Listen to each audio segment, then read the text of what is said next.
and I'm going to read you. Thank you. I'm going to read you the first line of his LinkedIn about section because it's too good not to use. Um, Jesus, what, I don't even know what it is. there you go. Paul says, I've spent the last 20 plus years, in brackets, what really? Where did that go? Question mark.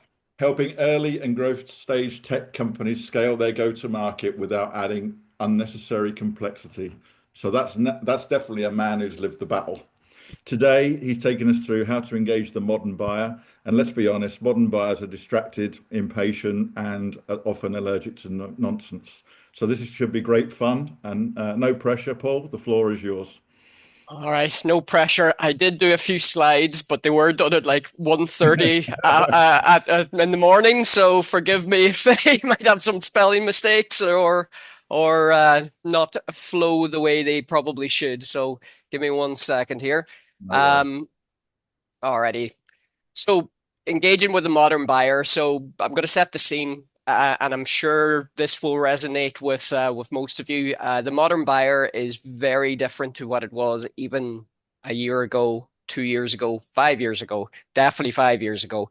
But the modern buyer right now is impatient, knowledgeable, and I'll get into that. It's not always the right knowledge that they've got either, and they think they know it all, and different demographics that what we've been used to as well. So things have changed. Unfortunately, sales processes haven't kept up with that, and it's a major problem. There's a major disconnect there. So I'm the co-founder of a sales tool called Enabled. We created Enabled on the back of what we were noticing how this shift in the market had, or the shift with the modern buyer had happened. So if I can move this on, yep, too many screens. So I'm just going to scare you guys now with a little bit of math here. So first of all, 67%. Buyers do not want to talk to reps anymore. They don't want to feel the pressure. They don't want to feel anything. They just want to go and do their own thing, do their own research, and they don't want to talk to them until very, very late in the process. Now, that their number depends on the reports that you go. That number can go up to 75% in certain reports. But I thought I would go with the lower number here just to do it. This number should scare the life out of everybody. 94%. 94% already pretty much have made up their mind who they want to go with before they talk to anyone.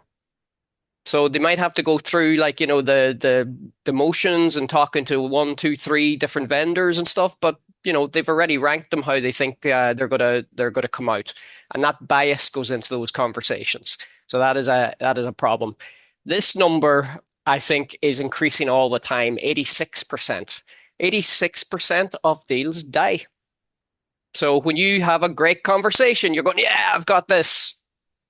86% of the chances that is actually going to die and not progress to an actual closed deal.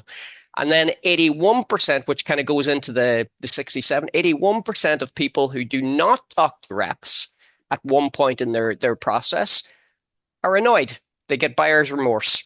So that there kind of leads you to believe that, okay, while 67% want a rep-free experience, it's at the beginning of the journey, not at the end, because those at the end will actually be much happier with their purchase, much more informed. So they do want to talk to people. So this isn't all doom and gloom. People do want to buy from people, but how they want to buy from people is very, very different from what it used to be. So what's the problem? Well, basically, buyers won't commit to a call or they won't commit to a meeting or a demo or to the next step before they understand. They just won't. They don't trust people. They've been in too many bad sales calls. They've been burnt before, so they are very cagey. They like to self-educate. And how do people self-educate these days? It used to be going, oh, I'll jump on a call and find out about this company. Now it's let me stick it into ChatGPT and I'll see what it comes up. Now that is fine if you're one of the big boys in the market, because the LLMs will start pulling because they've got loads of content out there and stuff like that. So they will be fairly well representative. Everybody knows what HubSpot does. Everybody knows what Google does. Everybody knows what Meta does. But if you're an SMB company, you're going to be either doing a great job to get mentioned in there, or otherwise it's going to completely forget about you and going to take the buyer down a completely different path, and you lose complete control of the narrative. Now we have coined internally a phrase called confident misunderstanding, and I think this is really good phrase for the age that we're in. Basically, confident misunderstanding is people come in going, I know what you do. You don't need to sell me. I know exactly what you do. But they don't. They really don't. They could be like they have no idea where that information has come from. They're taking all their bias from previous things into the conversation and forming that assumption. Or it's based on an LLM hallucination, an AI hallucination in the back end. But people are confident. No, don't worry. I know exactly what you do. You don't need to talk to me. I know exactly what you do. And that is a problem. That is probably one of the single biggest problems that business faces right now is confident misunderstanding. And to be honest, the world faces the same thing. Two people opposing views, very confident in their view that they are right. You can see it in every walk of life. So the market's response, and this is what I said about like kind of the issue with the sales process not keeping up with the change with the modern buyers. What did they do? They went, okay, we're going to get louder, we're going to get more volume, we're going to just hit people every which way that we possibly can. So they basically took bad salesmanship and broken process and just scaled it, put it online 10 times what it was. They have decided people are going to follow different paths. We've all been on sales calls where a salesperson refuses to listen to you, what you're looking for.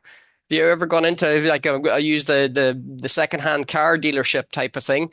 You go in looking for something, and no, forget about that. There, let me show you this that's like 3 times over your budget, and not fit for purpose. So that's what they're doing online. They're putting people into buckets, and no matter what you say, that's your bucket, and you're going to be stuck in there. They're guessing what the buyer wants, not listening to them. All the stakeholders are treated the same. So if you're like a CFO, you might have to sit through, 30 minutes of a marketing presentation, and you're going, I just want to know the numbers. That's it. I don't care about all that other stuff. I'm like, you've lost that CFO. And that's why CFOs are really difficult to get into calls, because they know they've had bad experiences where they're going to be sitting in their brains going numb because they're talking about stuff not interesting to them. And then there's no persistence. There's no kind of consistency across things. They get different information. You go into ChatGPT 1 minute, it's saying this. You go into it again in an hour's time, and it actually comes up with something different. So it's very different. So they didn't fix the problem at all. They just scaled it. So that was basically, it's like, okay, my tech stack now for sales is like, I've got a CRM, I've got like an AI SDR, I've got like a digital demo, I've got a digital sales room, I've got this, I've got that, I've got enhanced data tools. You've got tools coming out your eyeballs. And I say that pained because I've created another sales tool, but it's a major problem. So, chatbots are very limited. We've all been on Amazon probably with the chatbot, and you're just going, oh, get me to a real person, because you get stuck in this loop and you can't get out of it. And you just want to talk to someone. So they've got their uses for very simple stuff. Hey, give me my invoice. Yeah, fantastic, done. But if it's any kind of nuanced, chatbots are very limited. And to be honest, when they're used as a selling tool, all they want is you to book a meeting. They don't care. They're not listening to you. AI SDRs or sales agents, exactly the same. Generic noise messaging, nothing relevant to me. They're just kind of giving you the vanilla message and hoping that you're going to click and book a meeting. But they're doing this here at 10 times, 20 times, 100 times what a human can do. So now it's actually, they're ruining email, they're ruining even phone now, because you get robocalls and all this kind of stuff. So they're ruining everybody else's chances of actually getting through with something that's actually worth value. Digital demos, digital demos can be great because they're obviously there 24/7, but they need an engaged buyer. And what I mean by that is usually they're like a 15-minute, 20-minute, 30-minute, but it's online and you have to go in and you're going through what they've decided you're going to listen to or look at. So, they've got their place, but there's issues.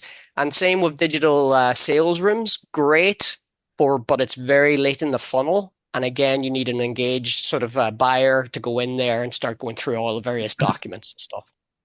So they're built for the seller, not for understanding what the buyer wants, and that is a problem.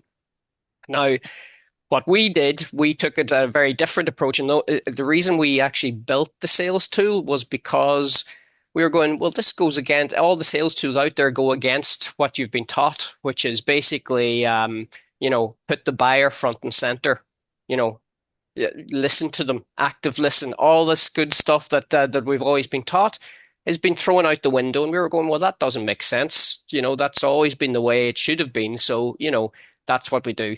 So we created a sales tool that actually puts the buyer in control. And I'm just going to stop this and I'll reshare, and I'll actually show you what I mean by that.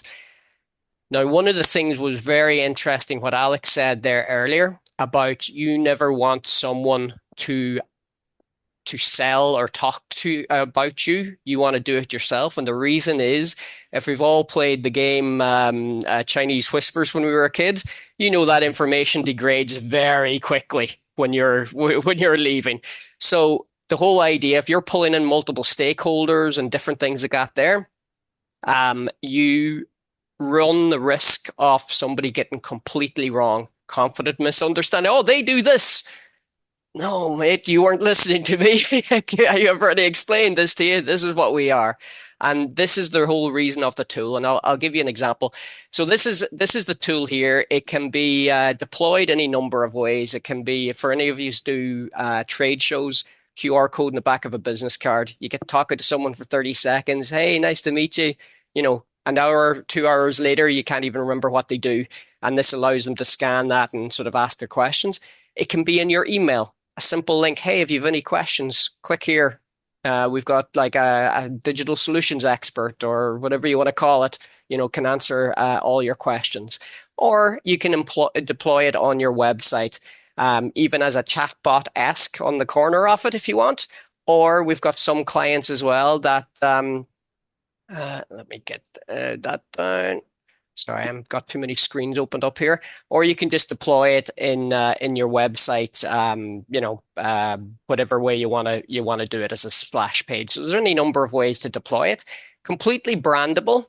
So it just looks and feels like your site. What we do ask is that their clients give us actually a light and dark mode, because some people like dark mode on their phone or light mode on their phone and dark mode on their desktop. So we're giving the buyer what they want. But the whole idea is you start asking questions. You can talk to it. You can do whatever you want.